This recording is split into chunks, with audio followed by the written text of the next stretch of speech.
আসসালামু আলাইকুম রহমতুল্লাহি ওবরকাতুহু। সম্মানিত দর্শক, আওয়ামী লীগের রাজনীতির ভবিষ্যৎ কি? এই দলটি কি আদৌ টিকে থাকবে? নাকি ভারতের মদদে তারা আবার নতুন করে বাংলাদেশে ফিরে আসবে এবং ফিরে এসে অতীতে যা কিছু করেছিল সেগুলোকে আরও বহু বহু গুণ শক্তিমত্তা নিয়ে, কৌশল নিয়ে এবং প্রতিশোধ স্পৃহা নিয়ে তারা প্রতিপক্ষের উপর ঝাঁপিয়ে পড়বে? নাকি অতীতে যে সকল আওয়ামী লীগের নেতা এবং কর্মী খুন, ধর্ষণ, রাহাজানি, সামাজিক অপরাধ, আন্তর্জাতিক অপরাধ, মাদক চোরাচালান, অর্থ পাচার থেকে শুরু করে বিভিন্ন রাজনৈতিক গুন্ডামি, বদমায়েশি এবং অনৈতিক কর্মকাণ্ডে জড়িত ছিল তাদের যে অংশটি পালিয়ে গিয়েছেন, যে অংশটি দেশের মধ্যে পালিয়ে রয়েছেন অথবা দেশের বাইরে রয়েছেন, আর যারা ইতিমধ্যেই ধরা পড়েছেন, তাদেরকে কি খুব দ্রুত বিচারের আওতায় এনে সবাইকে সাজা দেওয়া হবে এবং সেটা ৬ মাস থেকে ১ বছরের মধ্যে যে দ্রুত বিচার ট্রাইব্যুনাল রয়েছে সেটি, অথবা আইসিটি যেটা ইন্টারন্যাশনাল ক্রাইম ট্রাইব্যুনাল রয়েছে সেটি, অথবা একেবারে আলাদা একটা অর্ডিন্যান্স করে খুব তড়িঘড়ি করে সামরিক আদালতের মতো করে জাস্ট 90 ডেজ বা 45 ডেজ এর মধ্যে বিচার কার্য তড়িঘড়ি করে সমাধান করে আওয়ামী লীগের একেবারে প্রথম সারির এরকম কয়েক হাজার নেতাকর্মীকে ফাঁসিতে ঝোলানোর ব্যবস্থা করা হবে কিনা, এগুলো নিয়ে কিন্তু আলোচনা হচ্ছে। তার সঙ্গে সঙ্গে যে আলোচনাটা হচ্ছে সেটি হলো আওয়ামী লীগ যে কোনো ফর্মে রিভাইভ করবে কিনা। অর্থাৎ এখানে একটা বিষয় কিন্তু প্রকৃতি খেলে বারবার। অর্থাৎ আপনি আপনার প্রতিপক্ষের সঙ্গে যে আচরণ করেন এবং আপনার সর্বোত্তম সময় যেটি যায়, অর্থাৎ আপনি ক্ষমতা, অর্থ, বিত্ত, প্রভাব, প্রতিপত্তি, রূপ, যৌবন, অর্থাৎ জীবনের সব ক্ষেত্রে যখন সফলতার স্বর্ণশিখর আপনার করায়ত্তে থাকে, তখন আপনার ব্যবহারগুলো প্রকৃতি লিখে রাখে। ইফ ইউ আর গুড, তখন আপনার জন্য একটা নিদারুণ ভালো পরিণতি অপেক্ষা করে দুনিয়া এবং আখেরাতে। এবং if you are bad worst, অর্থাৎ আপনি ক্ষমতা পাওয়ার সঙ্গে সঙ্গে পিতামাতাকে ভুলে গেলেন, প্রিয়জনকে ভুলে গেলেন, আপনজনকে ভুলে গেলেন, এমন একটা অকৃতজ্ঞর যে ভাবভঙ্গি নিজের ব্যক্তিত্বে ফুটিয়ে তুললেন, যেটি আল্লাহ রাব্বুল আলামিন কোরআনে খুব চমৎকারভাবে বলেছেন যে তার বান্দারা মানে আমরা যখন বিপদে পড়ি তখন আমরা খুব কান্নাকাটি করি, এত বেশি কান্নাকাটি করি যেটা ভাষায় প্রকাশ করা যায় না। এবং আমাদের কান্নাকাটির কারণে মহান আল্লাহ রাব্বুল আলামিনের যে দয়া এবং তার করুণার যে সাগর, সেখানে জোশ এসে যায়। তিনি জানেন আমরা কি করব, তারপরও তিনি আমাদেরকে ক্ষমা করে দেন, শুধুমাত্র এই পৃথিবীতে দৃষ্টান্ত স্থাপন করার জন্য। তো সেই ক্ষেত্রে যখন মানুষ বিপদ মুক্ত হয়ে পড়ে, সে গা ঝাড়া দিয়ে উঠে এমন তাণ্ডব শুরু করে, এমন একটা ভাব ভঙ্গি দেখায়, অবস্থা দৃষ্টি মনে হয় কোনো কালে তাদের যে বিপদ ছিল, বিপত্তি ছিল এবং তারা যে অঝরে চোখের পানি ফেলেছে, এইরকম কথা তারা স্মরণই করতে চায় না, তারা ভাবভঙ্গি প্রকাশ করতে চায় না, মনে হয় যেন আজীবন তারা এমন ছিল। এ কথা স্বয়ং আল্লাহ রাব্বুল আলামিনের আমাদের সম্পর্কে দুর্ভাগ্য। যা বলছিলাম, তো আমাদের এই বাংলাদেশের রাজনীতিতে এখন আওয়ামী লীগ খুবই দুর্ভাগা অবস্থায় আছে এবং তারা হয়তো যার যার অবস্থানে থেকে চিন্তা করছেন আবার সুযোগ পেলে ভালো কিছু করবেন, কেউ চিন্তা করছেন আবার সুযোগ পেলে দেখিয়ে দেবেন এটা করবেন ওটা করবেন, যার যার মতো করে আল্লাহ রাব্বুল আলামিনের সঙ্গে তাদের একটা যোগাযোগ হয়ে যাবে। এটা প্রকৃতির একটা বিধান। কিন্তু এই সময়ের মধ্যে গত 100 দিনে। আমরা যে জিনিসটা দেখলাম যে গত 15 বছর ধরে কিংবা তারও অধিক কাল, ধরুন গত 20 বছর ধরে যারা দুর্ভোগে ছিলেন, দুর্দশার মধ্যে ছিলেন এবং সেই দুর্ভোগ এবং দুর্দশা থেকে রক্ষা পাওয়ার জন্যে অঝরে কেঁদেছেন। বারবার তওবা করেছেন জিন্দেগিতে আর রাজনীতি করবেন না। তাদের অনেকের এই পরিবর্তিত অবস্থায় আমরা যে রণমূর্তি দেখছি এবং তাদের যে কামনা, বাসনা, চাহিদা, অঙ্গভঙ্গি এবং তাণ্ডব, মন্দ কাজের তাণ্ডব, অকৃতজ্ঞতা, কৃতঘ্নতা, তারপর সন্ত্রাস, সব মিলিয়ে এই জমিনে এরকম একটা রসায়ন তৈরি করে ফেলেছে যে মানুষের মন বিগড়ে গিয়েছে। আমজনতা আবার আল্লাহ রাব্বুল আলামিনের কাছে নতুন করে প্রার্থনা করা শুরু করে দিয়েছে এবং আগামী দিনগুলো কেমন যাবে এটা নিয়ে অনেকেই আতঙ্কিত হয়ে পড়েছে এবং তারই প্রেক্ষিতে প্রকৃতিতে যা হয়, নতুন করে আবার একটা শূন্যতা তৈরি হয়েছে, রাজনীতির শূন্যতা।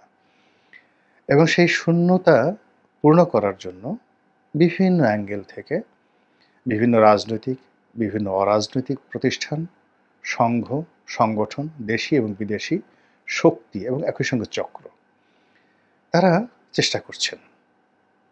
ভারত চেষ্টা করছেন নানাভাবে। আমাদের সীমান্তগুলোতে যা হচ্ছে, এরকম বিশ্রী ঘটনা স্বাধীনতার পরে কখনো ঘটেনি, ৪৭-এর পরেও কখনো ঘটেনি। আবার পাকিস্তান এই মুহূর্তে যা করছে, আমেরিকা এই মুহূর্তে যা করছে এবং অলানে ছাড়েন যখন ইংল্যান্ড, তারাও যা কিছু করছেন এবং বলছেন, তা আমাদের অতীতের সকল হিসাবকে এলোমেলো করে দিচ্ছে। এই যে এত লম্বা ভূমিকা টানলাম, এর কারণ হলো এখনও যে বিষয়গুলো আমাদের কাছে মনে হচ্ছে যেগুলো অসম্ভব, আওয়ামী লীগের ফিরে আসা সম্ভব নয়। কিন্তু প্রকৃতিতে এমন অবস্থা তৈরি হয় যে গতকাল যাকে হত্যা করার জন্য আপনি ঘুষছেন বা মেরে ফেলার জন্য আপনি দৃঢ় প্রতিজ্ঞ ছিলেন, আজকে তার জীবন রক্ষা করার জন্য আপনি আপনার নিজের জীবনটি দিয়ে দিলেন। এরকম পরিস্থিতির ঘটনা হয়ে যায়।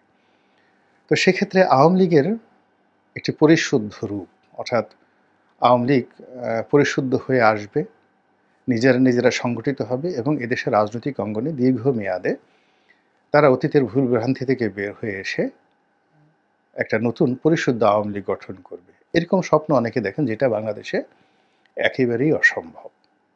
আমাদের এদেশে রাজনীতিতে কেউ সরি বলে না, জামাত বলে না, বিএনপি বলে না, জাতীয় পার্টি বলে না, কেউ বলে না। কাজেই আওয়ামী লীগ অতীতে বলেনি, এখনও বলছে না এবং আগামী দিনেও বলবে না।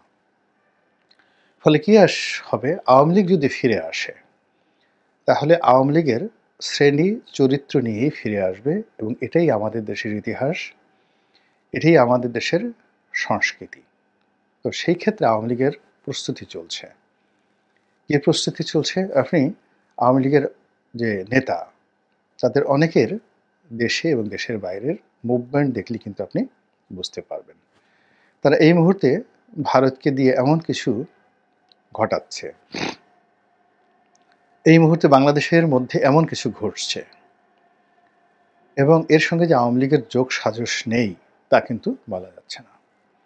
তার সঙ্গে সঙ্গে বর্তমান সরকারের যে ভুল এবং ভ্রান্তি এবং তাদের নানা কর্মকাণ্ডে ব্যবসায়ী সমাজের মধ্যে যে বিরূপ প্রতিক্রিয়া তৈরি হয়েছে, বড় বড় কর্পোরেট হাউসগুলো দরকার হলে তারা তাদের সর্বস্ব বিক্রি করে অতীতের সেই যে স্বর্ণালী দিন যখন তারা গণভবনে যেতেন, প্রধানমন্ত্রীকে তোষণ করতেন, সেই সুদিন ফিরিয়ে আনার জন্য এখন তারা যে অবস্থার মধ্যে পড়েছে, তারা দরকার হলে আত্মাহুতি দিতেও প্রস্তুত। অনেক ব্যবসা প্রতিষ্ঠান বন্ধ হয়ে গেছে, অনেকে বন্ধ হওয়ার মতো অবস্থায় পড়েছে।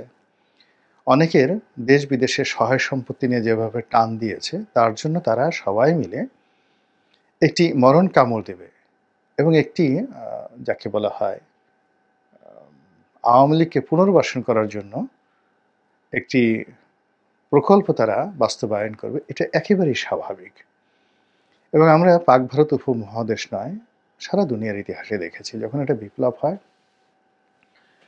সেখানে খুব অল্প সংখ্যক ক্ষেত্রে বিপ্লব পরিপূর্ণভাবে সফল হয়। পৃথিবীতে যে কটি বিপ্লব একেবারে খুব পূর্ণমাত্রায় সফল হয়েছে, সে বিপ্লবের মধ্যে কিউবার বিপ্লব এবং এই যে বর্তমানে সৌদি আরব যারা চালাচ্ছেন ইবনে সৌদ পরিবার, তাদের সেই ওয়াহাবি বিপ্লব, এই দুটো বিপ্লব পরিপূর্ণভাবে আজ পর্যন্ত সফল হয়ে টিকে আছে। এর বাইরে অন্য যে বিপ্লবগুলো হয়েছে এর ৯৯% বিপ্লবই প্রতি বিপ্লব দ্বারা প্রতিহত হয়েছে, ভ্যানিশ হয়ে গেছে এবং বেশিরভাগ ক্ষেত্রে সাবেক রেজিম, মানে যাদের বিরুদ্ধে বিপ্লব হয়েছিল তারা আবার প্রকারান্তে ফিরে এসেছে। তো আওয়ামী লীগ এই বিষয়গুলো, তারা বাংলাদেশে এখন যারা আওয়ামী লীগকে ভয় দেখাচ্ছেন তাদের সাথে ১০০০ গুণ বেশি বোঝেন, জানেন এবং তাদের সেই 1954 থেকে 1954 সন থেকে আজ অবধি বিরূপ পরিস্থিতি মোকাবেলা করার অভিজ্ঞতা আছে, বিরূপ পরিস্থিতিতে টিকে থাকার জেনেটিক জিনগত যে বৈশিষ্ট্য, এটি আওয়ামী লীগের রক্ত, মাংস, অস্থি, মজ্জা এবং মস্তিষ্ক একেবারে পাকাপোক্ত হয়ে গেছে। কাজেই এই যে বর্তমান যে সমস্যাগুলো আমরা দেখছি, আওয়ামী লীগের লোকজন কিন্তু এই সময়ের মধ্যেই সব কিছু তারা সামলে নিয়েছে। 99% আওয়ামী লীগের যারা লোকজন তারা এখনও বাংলাদেশে আছেন। বোঝার চেষ্টা করুন, 99% বেশি আওয়ামী লীগের যারা লোকজন এখন বাংলাদেশে আছেন, শুধু আছেন না, যার যার অবস্থানে গ্রামে গঞ্জে ব্যবসা বাণিজ্যে সব জায়গাতে একেবারে বহাল তবিয়তে আছেন।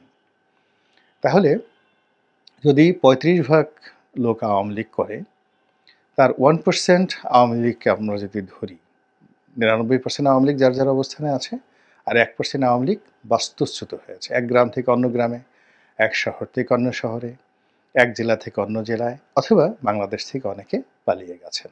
অনলি 1%।